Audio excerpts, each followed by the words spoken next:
Vamos a ir a la presencia de Dios en oración.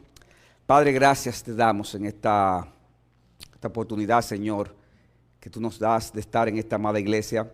Y gracias por la oportunidad que me das a mí de poder predicar tu palabra.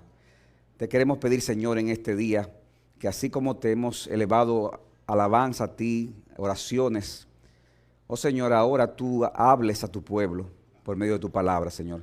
Padre, no somos dignos de este privilegio que tú nos das, pero te pedimos, Señor, que a pesar de nosotros tú nos uses, que nosotros seamos un instrumento del Espíritu Santo para que Él hable a través de tu palabra, Señor. Padre, que cualquier cosa que yo diga que no sea conforme a tu verdad, Padre, tú la evapores, la elimines, Señor.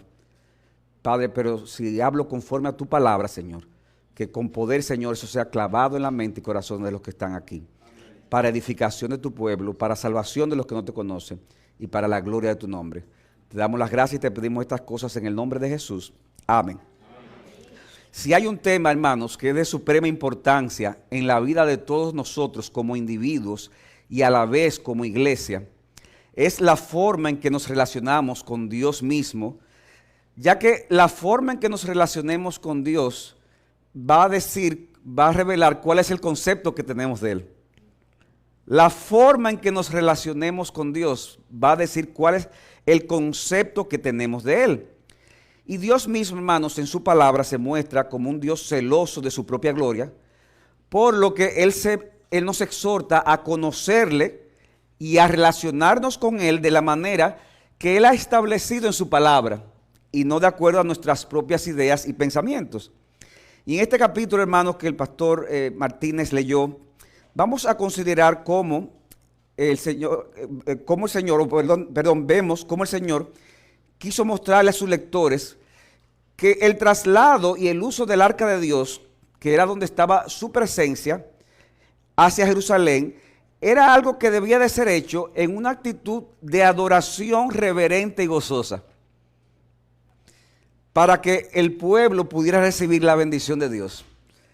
El arca de Dios, que era el símbolo de su presencia en esa época, ese traslado debía hacerse en adoración reverente y gozosa para que el pueblo pudiera recibir a través de la misma la bendición de Dios. Y hermanos, aunque como vamos a ver más adelante, no todos los elementos aquí descritos en este capítulo son necesariamente replicables en el día de hoy, aún así los creyentes debemos de seguir viviendo a la luz de estas dos realidades, que aparentan ser contradictorios, pero no lo son. Y es el hecho de que debemos de vivir con reverencia y con gozo en la presencia de Dios. Y eso es lo que yo quiero desarrollar en esta ocasión. Reverencia y gozo en la presencia de Dios. Y yo quiero que veamos este capítulo en 4 encabezados. Y no son difíciles de seguir y lo vamos a ir repitiendo uno por uno. El primero es: la irreverencia en la presencia de Dios trae castigo. El segundo: la reverencia trae bendición. La reverencia en la presencia de Dios trae bendición. O sea, lo primero es: la irreverencia trae castigo, la reverencia trae bendición. En tercer lugar, el gozo reverente en la presencia de Dios trae bendición. El gozo reverente trae bendición. Y en cuarto lugar, el menosprecio del gozo trae castigo.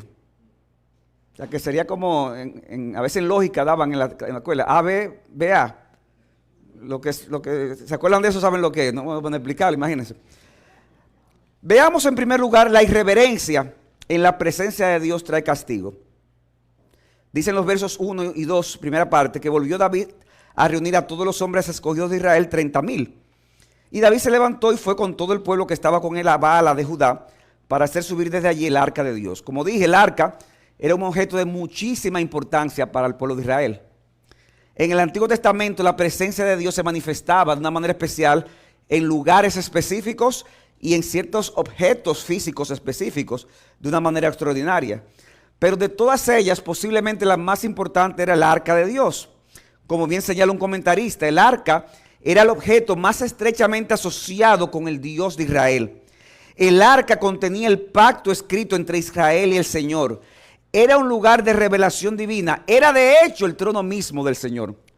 Por eso es que cuando se menciona el arca de Dios, el autor, en segundo de Reyes, no, segundo de Samuel, esto de Samuel, Reyes, Crónica, no se cruza. Al final del versículo 2 dice lo siguiente, cuando se menciona el arca, dice, la cual es llamada, ¿cómo es llamada el arca? Es llamada por el nombre del Señor de los ejércitos que está sobre los querubines. O sea, ahí estaba el arca, ¿y cómo le decían? El Señor de los ejércitos. No porque era en sí mismo el Señor, sino porque Dios se manifestaba de una manera especial ahí. Por eso dice en Números 10:35, que cuando el arca se ponía en marcha, Moisés decía, levántate, oh Señor, y sean dispersados tus enemigos. O sea, como si el arca fuera el mismo Señor. Y cuando el arca descansaba, cuando paraba, él decía, vuelve, oh Señor, a los millares de Israel. O sea, que estamos hablando de algo sumamente importante. Con esa arca, de hecho, fue que se abrió el río del Jordán en dos, para que el ejército de Israel pudiese pasar, iniciar la conquista. Y mucho tiempo después, hermanos, ustedes conocen la historia, en medio de una guerra contra los filisteos, ¿qué sucedió? Ellos tomaron el arca, y eso fue una tragedia en Israel. Pero, hermanos, los filisteos al final dijeron, esto nos está trayendo demasiados problemas. Se pusieron a estar husmeando en el arca y trajo enfermedades y muerte, la devolvieron a Israel. Quédense ustedes con su bendición. Pero cuando la devolvieron, los israelitas comenzaron a hacer lo mismo. ¿Y qué vino? Tragedia también. Y al final el arca fue llevada a la casa de un señor llamado Abinadab, que posiblemente era un levita, y estuvo allí por muchos años, sí. Y terminó el periodo de los jueces con Samuel, vino el reinado de Saúl, y el arca seguía ahí. Y luego entonces, cuando David toma el trono y su reino es afianzado, él decide que el arca era hora de trasladarla a Jerusalén, la ciudad que Dios había designado. Dice el texto que utilizó 30,000 hombres, posiblemente para evitar que hubiese tal vez alguna aparición de enemigos, como los mismos filisteos o algún otro grupo. Una manera de protección, 30,000 hombres, hermanos. Solamente 30,000 para mover el arca del lugar. Ahora, hermanos, fíjense cómo, al leer el texto, los problemas ya comenzaron desde el inicio. Porque comenzaron a hacer ese traslado de una manera diferente a la que Dios había prescrito. Versículo 3. Pusieron el arca de Dios sobre un carro nuevo para que la pudieran llevar de la casa de Abinadab que estaba en la colina. Uza y Ahío, hijos de Abinadab, guiaban el carro nuevo y lo llevaron con el arca de Dios de la casa de Abinadab que estaba en la colina, y Ahío iba delante del arca. Cualquiera dirá, bueno, pero por la dignidad del arca, ¿qué es mejor que un carro nuevo? El problema era que Dios había dicho que el arca debía ser transportada por varios hombres con una barra, y estos hombres debían ser levitas, no en un carruaje. O sea, lo estaban haciendo diferente a lo que Dios había determinado. Y David no le dio importancia a esto, sino que más bien se concentró en el gozo, que era, wow, es que la presencia de Dios. Y por eso dice el versículo 5 que David y toda la casa de Israel se regocijaban delante del Señor con toda clase de instrumentos, hechos de madera, de abeto, y con liras y arpas, que eran instrumentos de cuerda, pero también con pandero, castañuelas y címbalos, es decir, instrumentos de percusión. Ahora, mis hermanos, el Señor no estaba agradado con lo que estaba sucediendo. Era la presencia temible y santa de Dios que estaba ahí. Por lo tanto, había que hacer las cosas como Dios había estipulado. Y hermanos, eso nos enseña que podemos estar haciendo cosas para el Señor que nos causen gozo y alegría, sin darnos cuenta de que el Señor no está siendo agradado de lo que estamos haciendo, porque estamos violando alguna de sus normas. Hay gente que dice, pero fulano, eso no está bien. No, pero es que yo sentí un gozo. Pero es que eso me llenó. No, pero que no es que si te llenó, no te llenó. No es lo que tú sentiste. Aunque te haya sentido bien, puede que Dios se esté sintiendo mal y Dios esté siendo desagradado. Y la copa que rebosó el vaso la vemos en los versículos 6 y 7. Cuando llegaron a la era de Nacón, Uza extendió las manos hacia el arca de Dios y la sostuvo, porque los bueyes casi la volcaron. ¿Y qué sucedió? Que se encendió la ira del Señor contra Uza, y Dios lo hirió allí. ¿Por qué, hermanos? ¿Qué palabra usa? Por su irreverencia. Y allí murió junto al arca de Dios. Hermanos, tocar directamente el arca era algo que estaba completamente prohibido. Y el Señor se airó contra Usa porque al tocar el arca estaba cometiendo un acto de irreverencia. ¿Por qué, hermanos? Porque era como que las manos pecadoras estaban tocando directamente ¿a quién? A un Dios que es perfectamente santo. Como escuché de un mensaje de Sproul. Y era mejor que el arca se cayera en el lodo de la tierra a que tuviera contacto con la mano contaminada de un pecador. Mis hermanos, acercarnos a la presencia de Dios de forma directa como Él lo ha establecido fue un acto de atrevimiento, no importara las buenas condiciones que tuviera Usa. Era un acto de atrevimiento. Dios aborrece el pecado. Y esas manos pecadoras no podían tener contacto con el arca. Y por eso, hermanos, lamentablemente esa celebración terminó entonces de disgusto de parte de David, versículo 8. Entonces David se enojó porque el Señor había estallado en ira contra Usa y llamó a aquel lugar Pérez Usa hasta el día de hoy, que puede ser traducido como el estallido de Usa, el estallido contra Usa. Y hermanos, en ese momento David pensó diciendo, bueno, pero mira esto que hemos hecho y mira lo que ha pasado con este hombre, un hombre posiblemente bueno, un hombre justo, y se llenó de temor, se disgustó y se llenó de temor y prefirió desistir de la idea de llevar el arca a Jerusalén. Versículo 9. David entonces tuvo temor del Señor aquel día y dijo, ¿cómo podrá venir a mí el arca del Señor? Y David no quiso trasladar el arca del Señor con él a la ciudad de David, sino que la llevó a la casa de Obed-Edom el Geteo. Ahora bien, hermanos, hasta ese momento David no había comprendido que el problema no era el arca. El problema tampoco era el gozo que sentían, ni los instrumentos que usaron para alabar a Dios. El problema fue la irreverencia que se produjo por violentar lo que Dios había prohibido. Ahí era que estaba el problema, ese fue el pecado. Y el problema de nosotros los cristianos es que muchas veces cuando estamos en la presencia de Dios no estamos conscientes de la gravedad de nuestros pecados. Y no estamos conscientes de la absoluta santidad divina que lo lleva a Él a aborrecer todo pecado. Hermanos, si no fuera por la misericordia de Dios, muchos de nosotros habríamos sido consumidos en muchas ocasiones. Yo no sé usted, pero yo hubiera sido consumido. Si no fuera por la misericordia de Dios. Porque cuántas veces, hermanos, no hemos estado viviendo sin estar conscientes de la gravedad del pecado. De la gravedad de lo que hacemos contra el Señor. Y cuántas veces no hemos estado conscientes de lo grande que es esa santidad de Dios. Como Isaías cuando miró la gloria de Dios. ¿Qué dijo Isaías? Ay, qué bueno, quita el Señor. Ay de mí. Y lo dijo un hombre puro, uno de los hombres más santos. Ay de mí que soy un hombre de labios inmundos. Había un señor que le decía al otro, tú sabes que a mí cuando yo en la mañana me levanto y me afeito, el Señor se me aparece en el baño. Y yo me estoy afeitando, ahí está el Señor al lado de mí.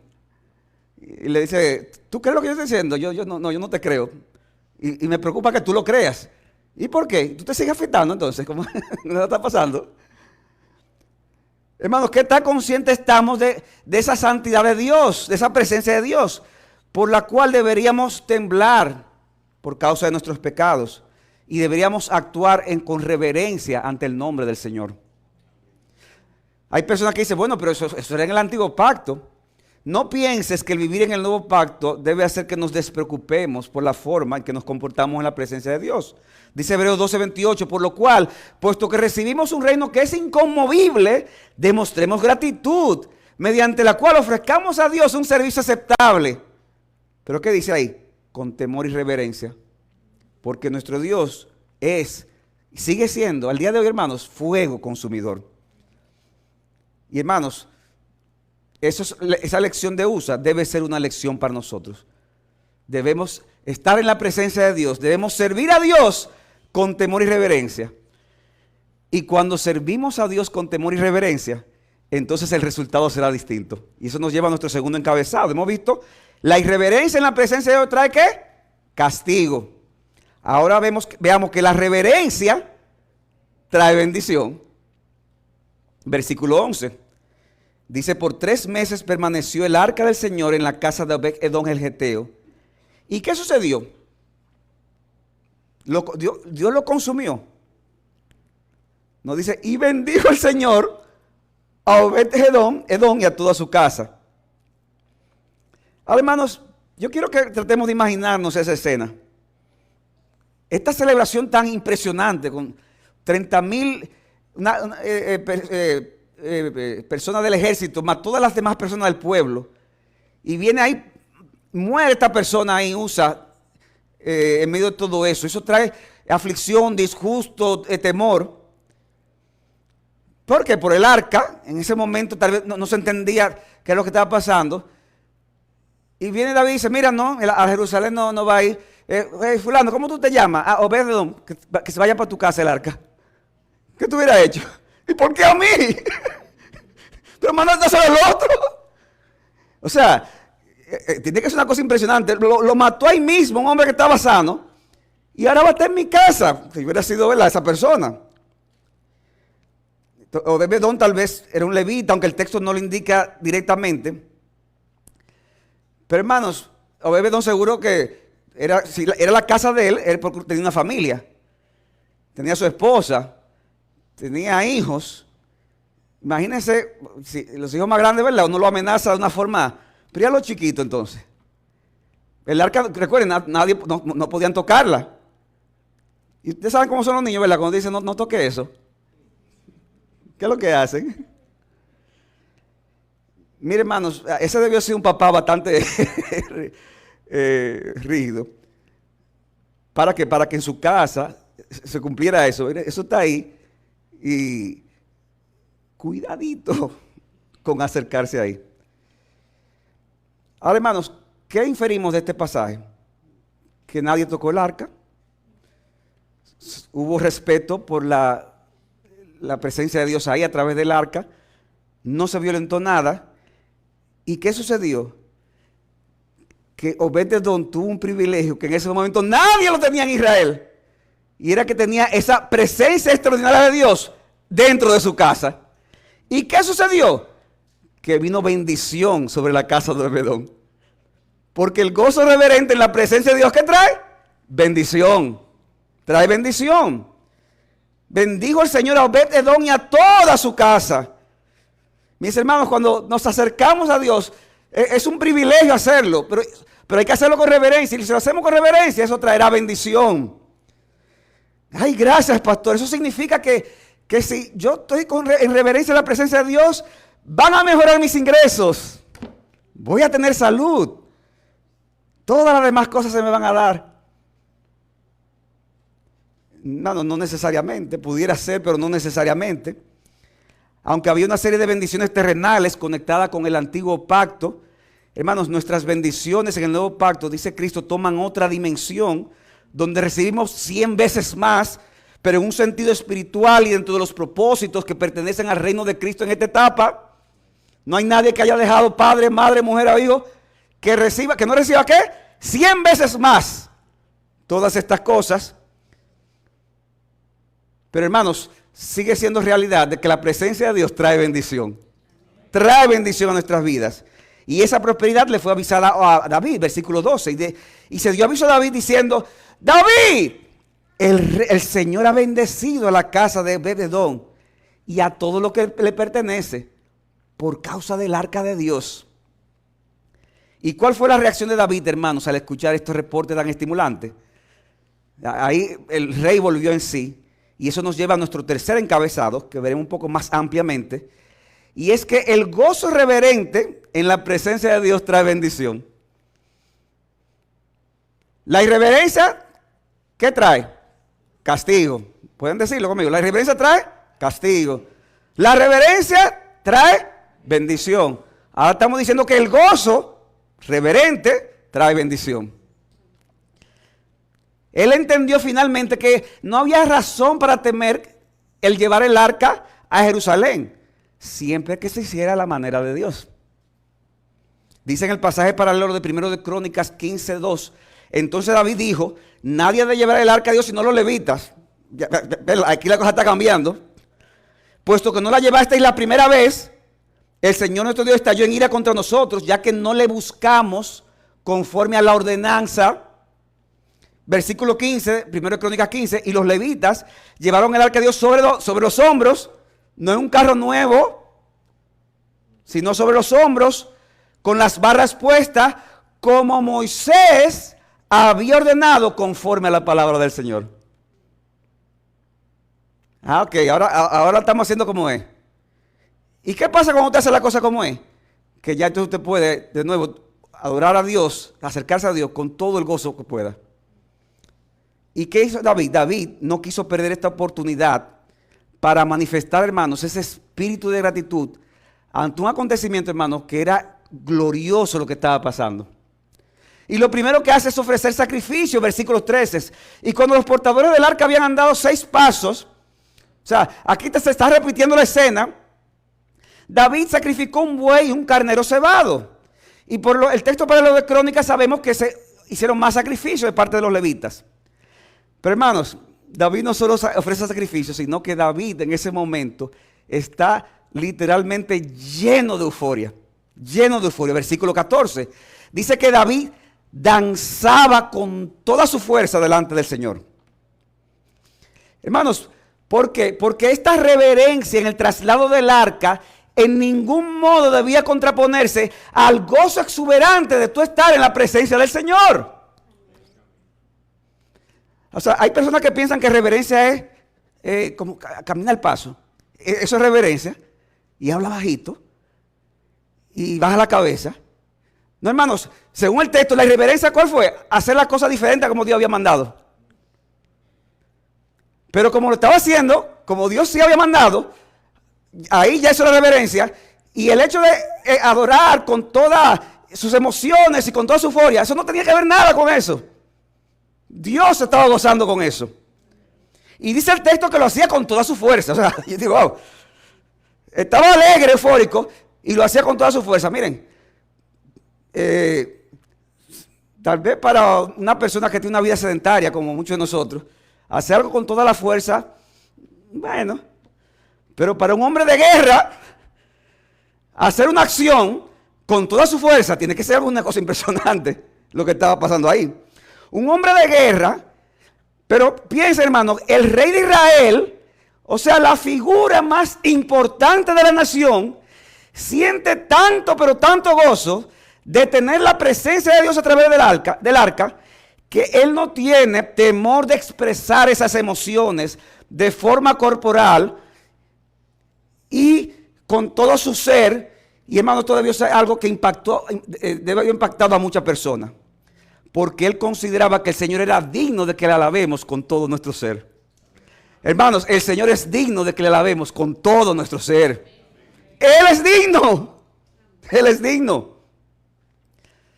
Ustedes han visto cómo en televisión o tal presentan estados funerales.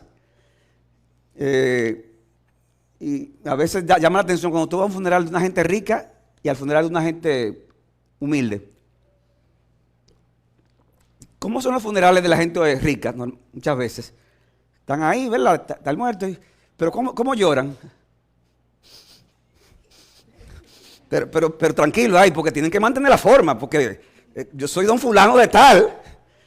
¿Verdad? Y a veces usted ve esas, que puede ser que la prensa, hay gente importante, pero hay que mantener las apariencias.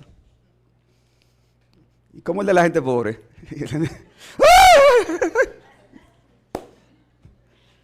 También pasa culturalmente, ¿verdad? No es lo mismo un funeral inglés, me imagino, que un funeral latino. Y si es dominicano, bueno, o boricua. A uno no le da mente, o sea, expresar sus emociones. David, el hombre más importante del mundo en ese momento, no le importó expresar sus emociones de una forma que impresionara a otros, porque era delante del Señor que lo estaba haciendo.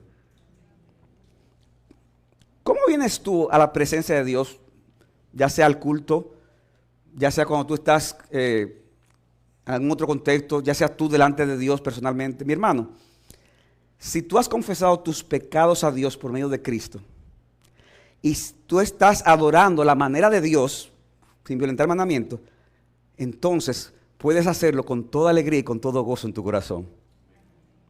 Dice el pasaje que David estaba vestido con un efod de lino, es decir, un tipo de ropas sacerdotales.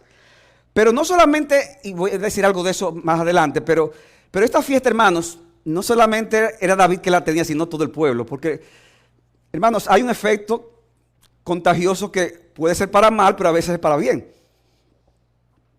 También, yo no sé si a usted le ha pasado cuando usted está en el aeropuerto esperando a alguien, y usted ve gente llegando adelante y se encuentra con otro, y se abrazan y se ponen a dar gritos. A mí me pasó que yo me pongo a llorar también. y yo ni sé quiénes son esa gente. ¿Por qué? Porque hay un contagio y puede ser diferente, puede ser para mal, pero también para bien. Por eso dice Colosenses 3:16, cantando y alabando unos a otros. Y no al Señor, sí, el Señor, pero hay un contagio que es bueno. Y lo que hizo David, ¿qué hacía el pueblo? Lo seguía. Contagió al pueblo. Y dice que toda la casa de Israel hacían subir el arca del Señor con aclamación y sonido de trompeta. Pero si el rey está en eso, ¿qué le queda a los otros? Dice el texto paralelo de 1 de Crónicas 15:28 que todo Israel iba subiendo el arca del pacto de Dios con aclamaciones, con sonido de bocinas, con trompetas, con címbalos muy resonantes, con arpa y con liras. Hermanos, no todos estaban compartiendo ese gozo. Habían algunos que estaban menospreciando lo que estaba pasando. Dice el versículo 16 que sucedió que cuando el arca del Señor entraba a la ciudad de David, este hermano ya como el clímax de lo que estaba pasando ahí. Estamos hablando de un trayecto que tenía alrededor de 16,000 kilómetros, de 16 kilómetros. Imagínense, hermano, 16 kilómetros en eso, y sacrificando animales en el camino, y parándose, y volviendo. Y cuando llega el momento cumbre, dice que Mical, hija de Saúl, miró desde la ventana y vio al rey David saltando y danzando delante del Señor. ¿Y qué dice el texto? Dice la Biblia, lo despreció en su corazón. ¿Qué le dio a este? ¿Qué es eso? El arca finalmente llega a su lugar de destino, hermano, y esto fue algo glorioso. De hecho, muchos salmos en la Biblia se escribieron a raíz de la entrada del arca. Salmo 16, Salmo 15, Salmo 24 dice, alzad puertas vuestras cabezas para que entre el Rey de Gloria. ¿Quién es este Rey de Gloria? El Señor de los ejércitos. O sea, son salmos que se escribieron en este contexto. Y dice el versículo 17 que metieron el arca del Señor y la colocaron en su lugar dentro de la tienda que David había levantado para ella. Y David ofreció holocausto y ofrenda de paz del Señor. Y esa manifestación de júbilo, David en su condición de líder espiritual eleva entonces una bendición que era probablemente una oración a favor del pueblo, versículo 18. Cuando David terminó de ofrecer holocausto y ofrenda de paz, bendijo a todo el pueblo en el nombre del Señor. Pero no solo los bendijo de forma oral, sino que para que el pueblo siguiera disfrutando de este tiempo, como un acto simbólico, les proveyó de alimento, versículo 19. Después repartió a todo el pueblo, toda la multitud de Israel, hombres como mujeres, una torta de pan, una de dátiles, una de pasas cada uno. Y todo el pueblo entonces se fue cada uno a su casa. Siguió la fiesta. Aquí se va a comer después del culto. Aquí va a seguir la fiesta. Miren, yo no sabía. Ahora, hermanos, esta historia, si terminara ahí, nosotros diríamos, wow, termina en la gloria. Termina como la historia de antes. Y se casaron y fueron felices. Pero no te dice después de eso lo que...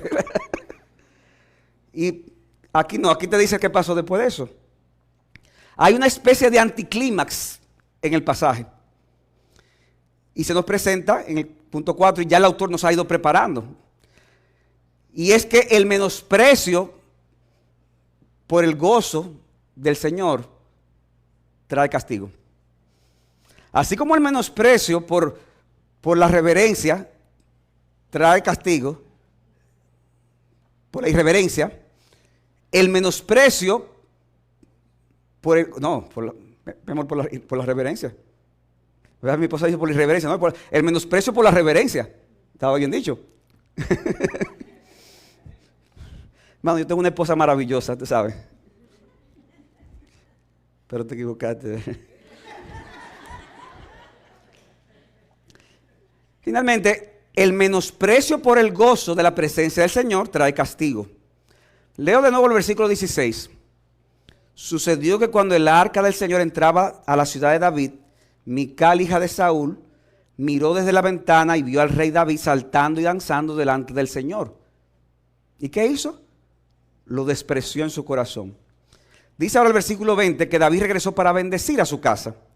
O sea que lo que David hizo con el pueblo como un rey sacerdote al bendecirlo, él quería hacerlo ahora de forma particular en su familia como cabeza.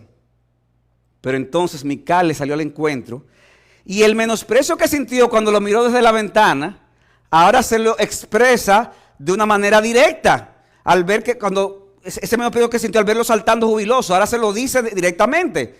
Y dice de una forma sarcástica, versículo 20, segunda parte, ¿cómo se ha distinguido el rey de Israel?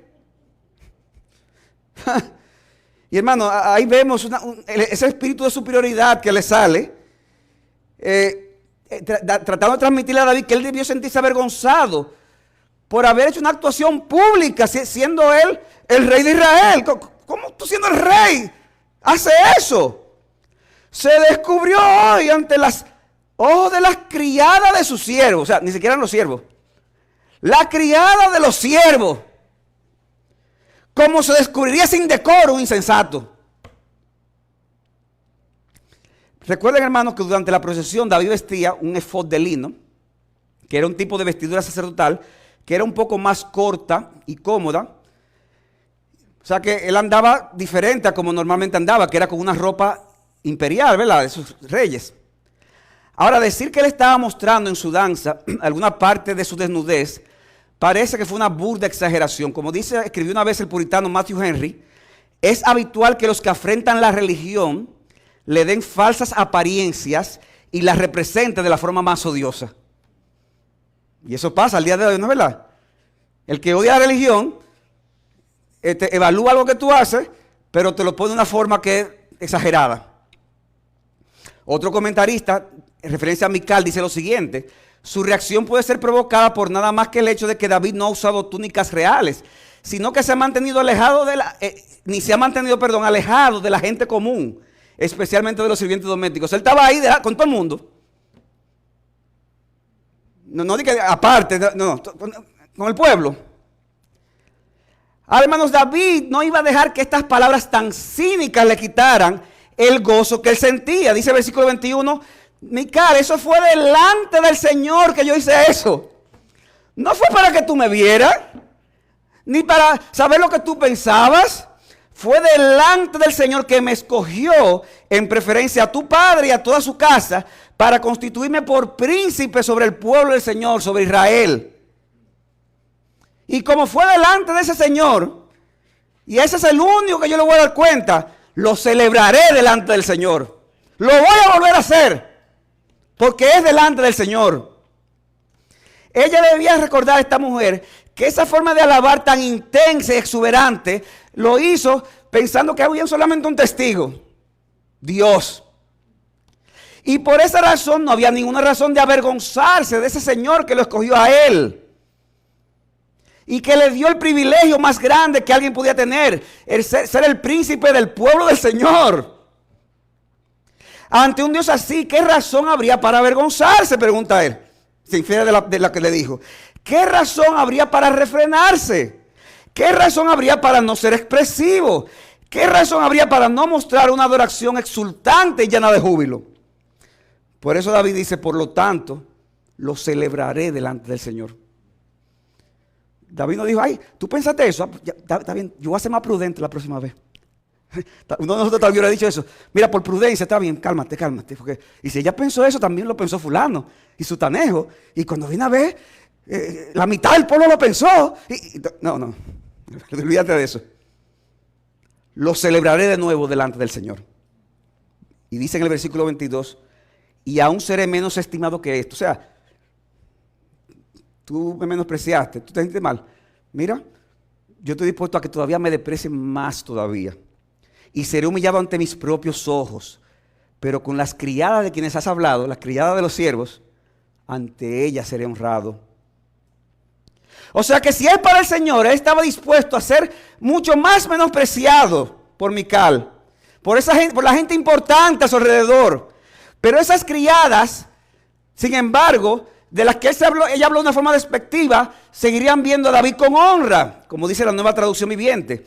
Así es, y estoy dispuesto a quedar en ridículo e incluso a ser humillado ante mis propios ojos. Pero esas sirvientas que mencionaste, de seguro seguirán pensando que soy distinguido. Hermano, si por causa de tu fe eres honrado por alguien, recíbelo con gratitud, no importa su condición. A mí me encanta esto que escribió Matthew Henry. Cito una vez, lo cito de nuevo. Decía Matthew Henry, en el trono del juicio, cuando David se sentaba para juzgar, y en el campo de la batalla, nadie hará más para apoyar la grandeza y autoridad de un soberano que David.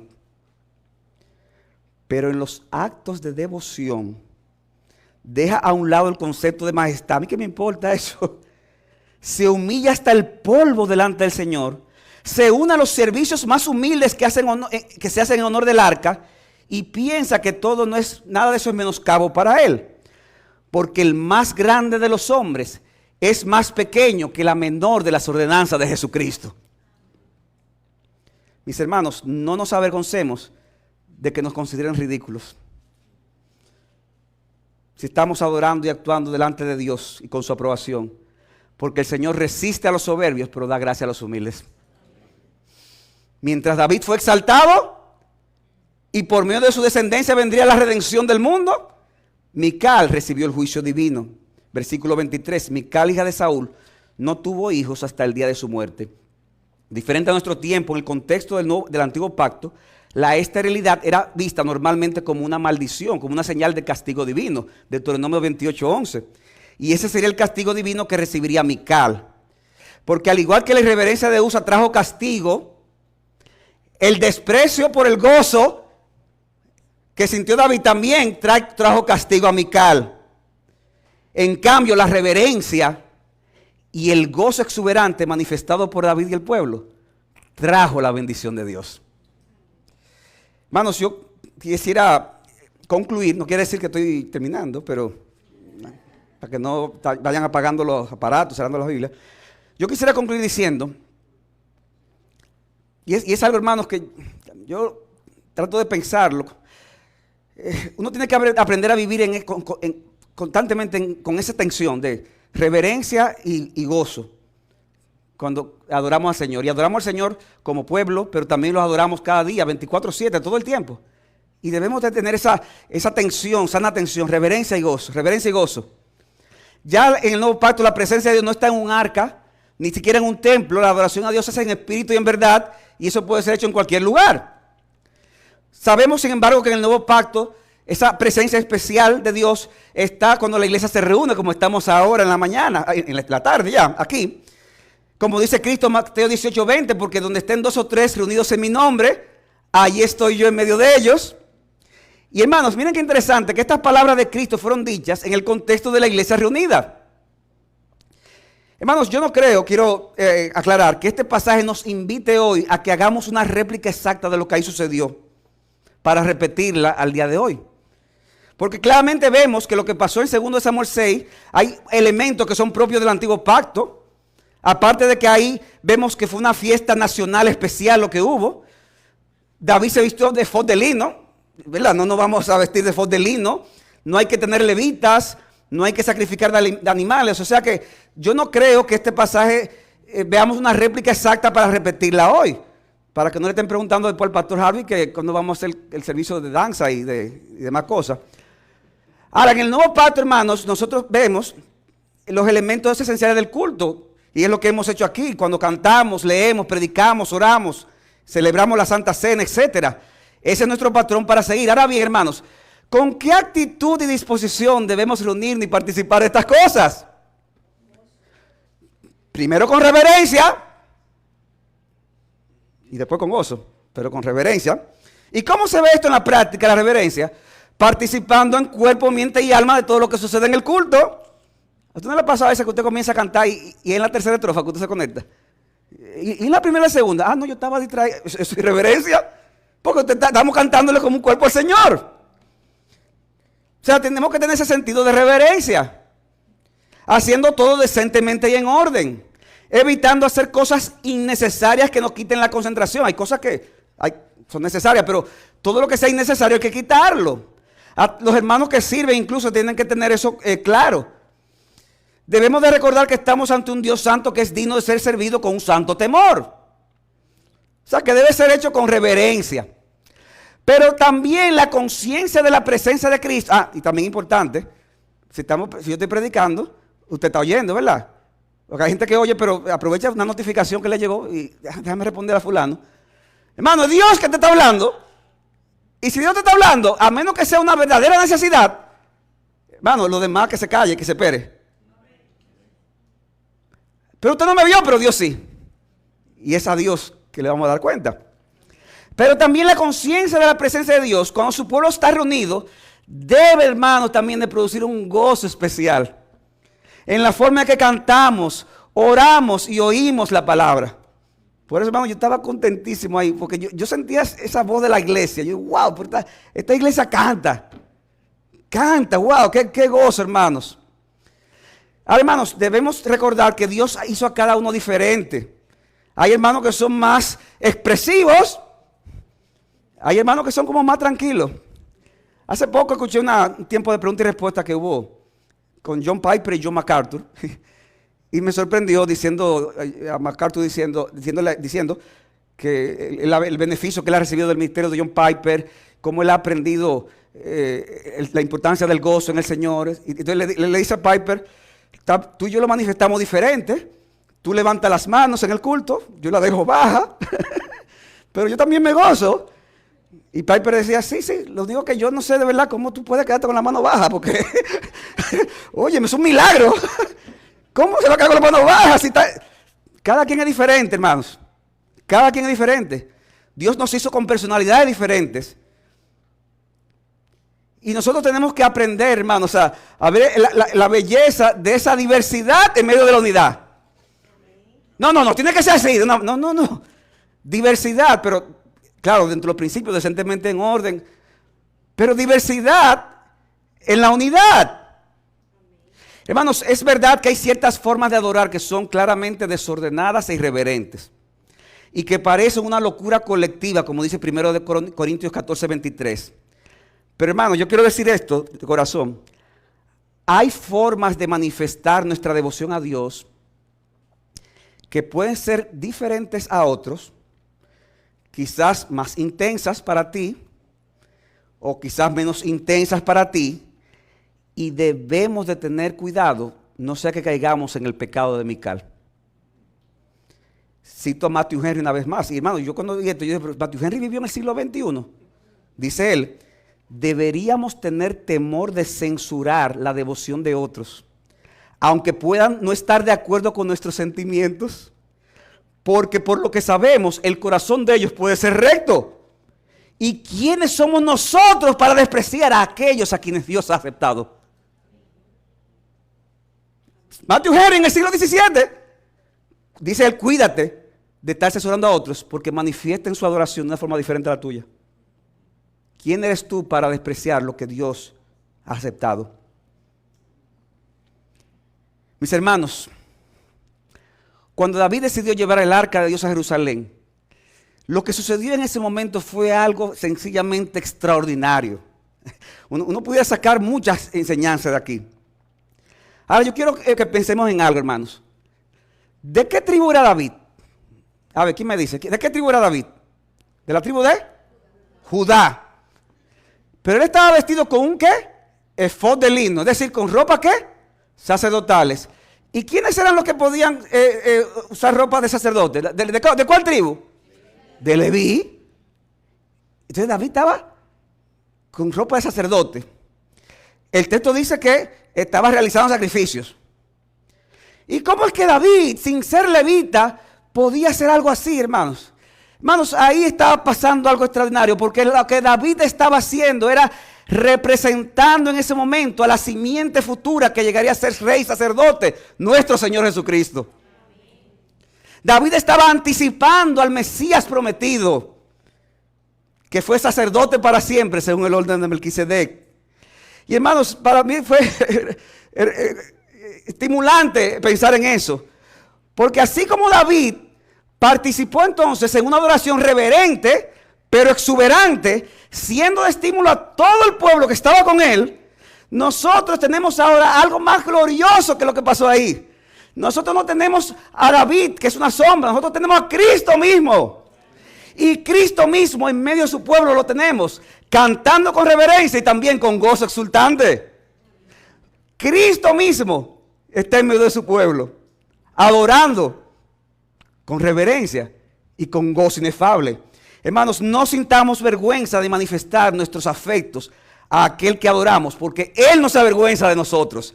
Dice Hebreos 2, 11 a 12, por lo cual Él, Cristo, no se avergüenza en llamarnos hermanos, cuando dice, anunciaré tu nombre a mis hermanos, en medio de la congregación te alabaré, en medio de la congregación te cantaré himnos. O sea que en el pueblo reunido, pues si usted no lo sabía, Cristo estaba presente. Cuando usted cantaba, Cristo estaba cantando. Cuando estaba oyendo la palabra, Cristo estaba hablando. ¿Y cómo estaba Cristo cantando? Con reverencia y con todo su corazón, como David, con todas sus fuerzas delante del Señor. Y estas cosas, hermanos, que estamos diciendo de forma colectiva, yo pienso que debe ser un comportamiento individual de cada creyente. Hermanos, debemos de vivir cada día de nuestras vidas con ese sentido de reverencia ante la presencia de un Dios santo, pero a la vez con un sentido de gozo por lo que Él ha hecho y sigue haciendo por nosotros. Ustedes, a veces yo oigo gente, y lo decía en mi iglesia, que mira, esta iglesia, no, aquí hay más reverencia en esta iglesia. Y yo, ¿sí? Ahí se oye hasta la aguja que se cae, se oye. En esta otra, bueno, esta otra lo que hay es mucho gozo. Esto es... Entonces la gente dice, bueno, búscame una iglesia reverente o búscame una iglesia gozosa. ¿Y cuál tú quieres? Yo la quiero las dos. Yo quiero una iglesia con reverencia y con gozo. Porque eso es lo que dice la palabra, con reverencia y con gozo exuberante.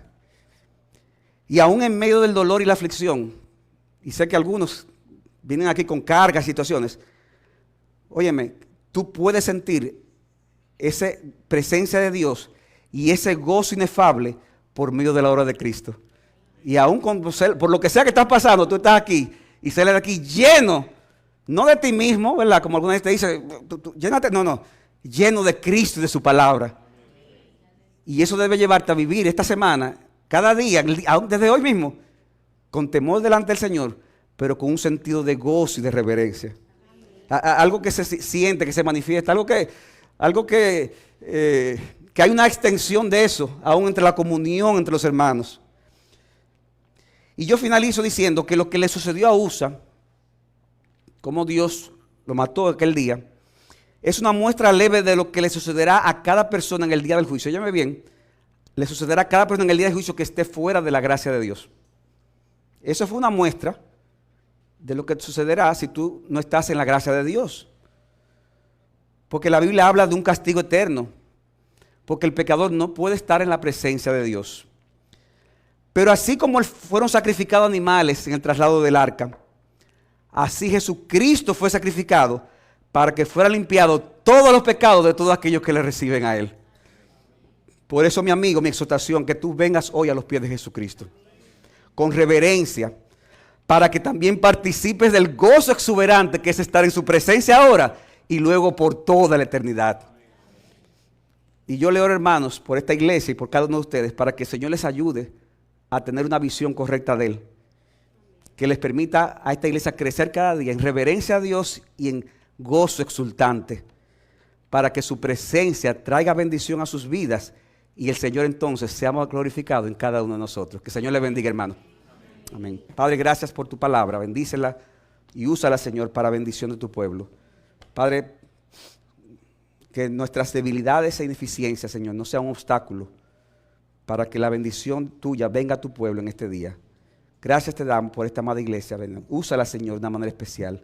Haz grandes cosas, Señor, pero no por ello, Señor, sino por la gloria de Cristo, Señor. Preserva a tu siervo, preserva al pastor, a sus líderes, Señor. Trae más pastores a esta iglesia, trae más hombres, Señor, que dirijan la obra. Trae hombres y mujeres que te sirvan, que hagan la obra del ministerio, Señor, para que en este lugar, Señor, haya una luz, Señor, que no mengue, una luz que crezca hasta el día, Señor, que vengamos a la luz del mundo, a nuestro Señor Jesucristo. En su nombre pedimos todas estas cosas. Amén.